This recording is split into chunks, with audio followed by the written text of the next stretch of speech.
กับสบายดีทุกคนตอนรับเข้าสู่ช่องมุกดาสาวซิงควงแชร์แล้ว EP นี้เป็น EP ที่2เนาะแล้วก็มื้อนี้มุกดาได้ใส่สุด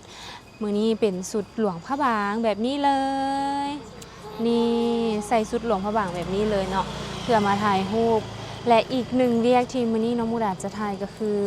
รีวิวโรงแรมอยู่ที่หลวงพระบางอันนี้คือเหตุผลที่มุกดาเนาะมาเที่ยวหลวงพระบางก็คือมุกดามาเฮ็ดเวียกในการถ่ายรีวิวโรงแรมให้เพิ่นนั่นเองเนาะเป็นคลิปสั้นก็เลยว่าแวะมา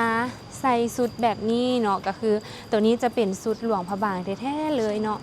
พี่น้องคนใดที่ว่าได้ว่าอยากมาใส่สุดก็สามารถมาได้เนาะห้านของเพิ่นแม่นจะตั้งอยู่ตามริมทางอยู่เส้นหลวงเลยแบบนี้เลยทุกคนอันนี้จะเป็นสุดที่มุกดาใส่ในมือนี้เนาะก็จะคือรวมๆทั้งหมดนี้ก็จะประมาณ1,000 กว่าบาทเนาะทั้ง2สุดนั่นเองสุดละประมาณ500 กว่าบาทเด้อทุกคนเพิ่นจะมีการเก้าผมให้น้ำนี่เลย ทุกคนเป็นจะได้สุดนี้ผ่านบ่ทุกคนเดี๋ยวจักหน่อยเขาจะไปถ่ายวิดีโอเนาะจะไปถ่ายวิดีโอแล้วก็ถ่ายรูปน้อยนึงเดี๋ยวจะเอามาฝากพี่ๆหมดสุคนกันเลยเด้ออันนี้ก็จะเป็นบรรยากาศเนาะอยู่ตามเส้นทางหลักของหลวงพระบางนั่นเองเนาะทุกคนนี่เป็นเมืองน้อยๆเป็นเมืองโลคอลแบบนี้เลยเนาะทุกคนเนาะบอกได้เลยว่าแบบเย็นสบายตาแล้วก็แบบเหมาะแก่การมาพักผ่อนอีหลีหรอใส่คำน้ำทุกคน แต่เป็นคำของเพิ่นเนาะที่บ้านเพิ่นได้ว่าเฮ็ดเอามาบ่แม่นคำแท้เนาะทุกคนเนาะแล้วอีกอย่างหนึ่งก็คือราคาหันโอเคเนาะเจ้าสุดเอียงนักท่องเที่ยวกันหลายช่วงนี้จะเป็นโลซีชั่นแต่ว่านักท่องเที่ยวยังหลายอยู่นะทุกคนเนาะเดี๋ยวมุกดาจะถ่ายแต่ได้ว่าทั้งสุดให้ทุกคนเบิ่งภาพนำกันเนาะเป็นเส้นพระราชวังเด้อทุกคนเส้นนี้จะเป็นเส้นพระราชวังซึ่งว่าเพิ่นจะมีสุดรถเขียวแล้วก็มีสุดให้เซาแบบนี้เลยเนาะทุกคนเนาะบอกได้เลยว่าบรรยากาศนี่เหมาะแก่การมาเที่ยวอีหลีเพราะว่าฟ้ากำลังแบบครึมๆมาเนาะทุกคนตัวนี้จะเป็นห้านนวดทุกคนอันนี้ก็จะเป็นวัดเสียงทองซึ่งว่าเป็นวัดที่เก่าแก่โบราณนักท่องเที่ยวที่ว่ามาเที่ยวจะต้องได้มาวัดนี้เนาะและมื้อนี้สุดที่ว่ามุกดาใส่จะเป็นแบบนี้เลยจะเป็นสุดหลวงพระบางแบบนี้เลยเนาะทุกคนเนาะทั้งสิ้นทั้งเสื้อ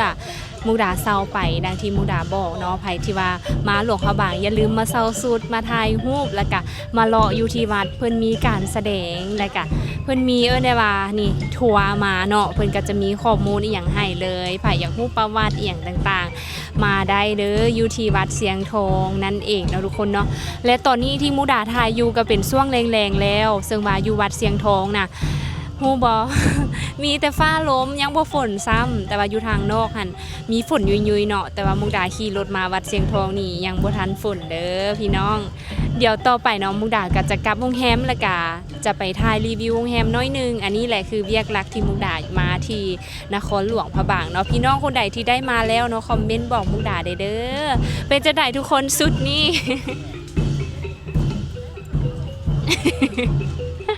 ผ่านบอ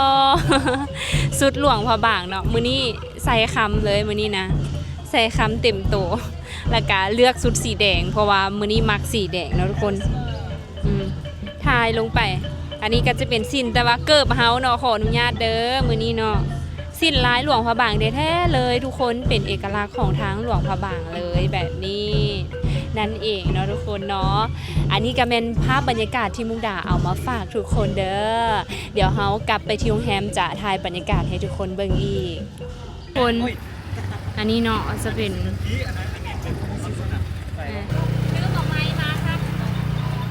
เอาคือว่าจับไป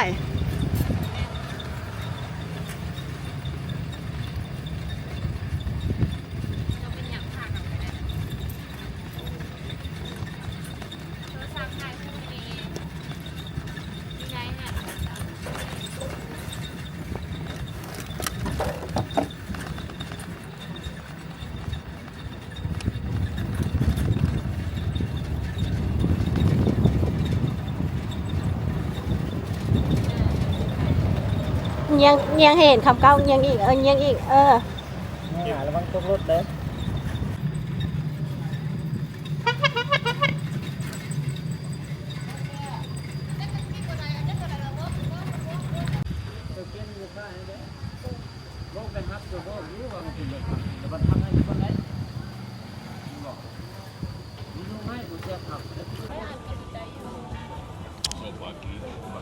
น่าจะเศร้าค่ะ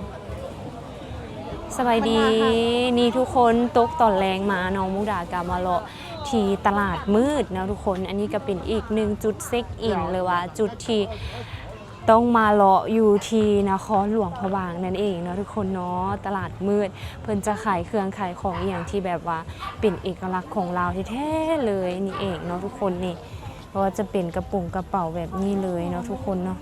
สวยอ่ะ กระเป๋าตาสร้างอย่างต่างๆแบบนี้เนาะก็จะมีนักท่องเที่ยวมาเลาะหลายเลยมื้อนี้นะทุกคนสามารถมาเลาะได้เนาะอยู่ที่ตลาดมืดตัวนี้จะเป็นอีกหนึ่งจุด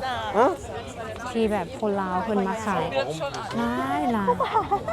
อุ้ยอันนี้ น่ารักเลยคุณหมอ นี่ทุกคนนี่แบบนี้เนาะเป็นของที่ระลึกอย่างคือมีเลยอยากได้นี่นี่ ชอบตื่นก่อนไม่น่าคือกันเลย พวงกระแจเท่าไหร่ ลูกเจ้าหวะหน้าปั่นก๊อปปี้เลย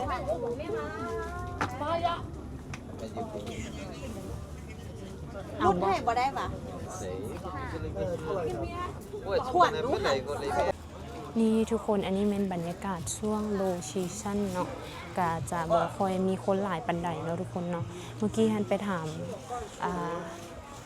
เอื้อยเพิ่นเนาะเพิ่นก็บอกว่าบ่ค่อยได้ขายเพิ่นว่าซี่เนาะช่วงนี้ แต่ก็มีคนมาเลาะอยู่แต่ว่าบ่ได้เลาะหลายแบบนี้เลยเนาะทุกคนเนาะนี่อันนี้ก็จะเป็นแบบว่าเครื่องจักสานอีหยังแบบสไตล์หลวงพระบางเลย